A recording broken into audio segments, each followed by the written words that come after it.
তুই আমার মুখের দিকে বেশি প্যাচ প্যাচ করিস নি। স্যার কখনই সে কি যে জিজ্ঞাসা করে কে জানে। কেন রে, কি হয়েছে তোর, আবার কি সমস্যা? রে, এই এটা কি সুপার, মাছের সুপার, বাজার? গেছে। এত চিৎকার চেঁচামেচি করার কি আছে? চুপ করে বসতে পারিস না একটু? না স্যার, ওই স্যার আমরা একটু পড়াশোনা নিয়ে আলোচনা করছিলাম বটে। ইয়েস ইয়েস, এইটাই তো আমি চাই। আমার প্রাইভেটে পড়ে তোরা কিন্তু সব ফার্স্ট ডিভিশন পাবি। আমি যা শেখাবো এইগুলোই না স্কুলে আসবে। একই তো কোশ্চেন, আমি তো কোশ্চেন করি।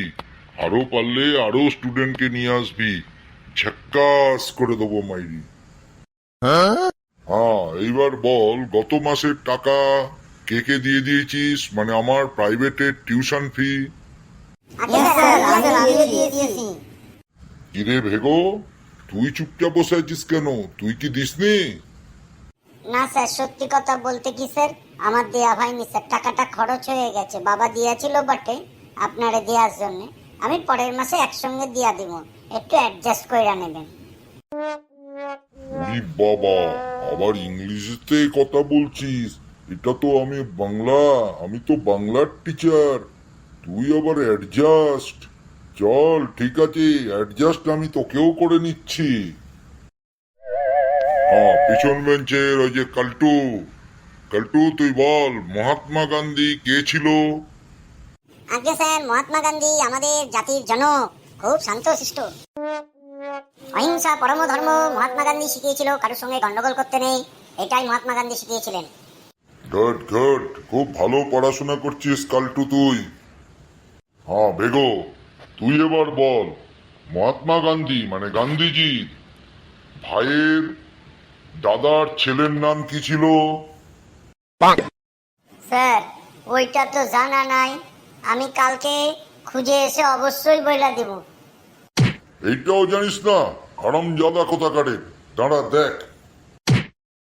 ঠিক আছে, নেক্সট পস্কা, ওই কেলটুর পাশে বল, আমাদের এই বাংলায় কোন কবিগুরু নোবেল পেয়েছিল?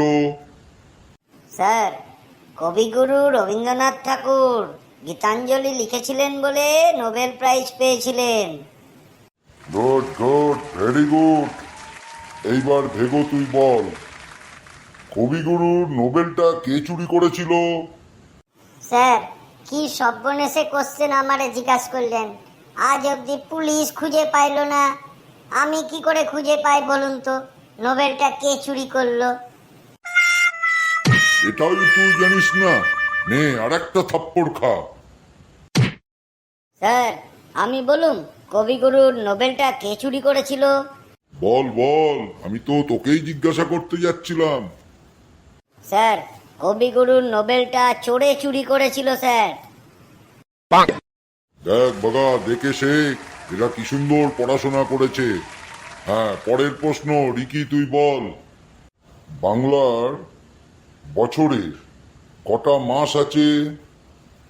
স্যার 12টা মাস, বৈশাখ জ্যৈষ্ঠ আষাঢ় শ্রাবণ। থাক থাক, আমি জানি তুই পারবি এটা। এই যে ভগা, আমার দিকে প্যাট প্যাট করে না দেখে তুই বল, বাংলায় 12টা মাস কেন, 13টা মাস হয়নি কেন? স্যার এইটাও তো আমার জানা নাই। আশ্চর্য, কিছুই পড়াশোনা করিসনি দেখছি। তুই তো একদম গাধা হয়ে গেছিস, গাধা। স্যার আর মারবেন না, আমার গাল বাইকা গেছে স্যার, আমি কালকেই আপনার টিউশন ফি মানে মাইনেটা দিয়ে দেবো স্যার, কোনো সমস্যা নাই স্যার। কই গো শুনছো, লুচি তরকারিটা রেডি, সঙ্গে একটা রসগোল্লাও দিয়েছি, ব্রেকফাস্টটা করে নাও, স্কুল যাওয়ার টাইম হয়ে গেছে। হ্যাঁ আসছি গো গিন্নি, আসছি, এই হয়ে গেছে। ঠিক আছে, আজকের মতন এখানেই তোদের পড়া শেষ। কালকে ভালো করে পড়ে আসবি। কালকে ইতিহাস থেকে প্রশ্ন ধরবো। আমি আগেই বলেছি, আমি ইংরাজি টিংরাজি জানি না। ইতিহাস, ভূগোল, বাংলা এগুলো আমি তোদের শিখিয়ে দেবো। এখন তোরা যা।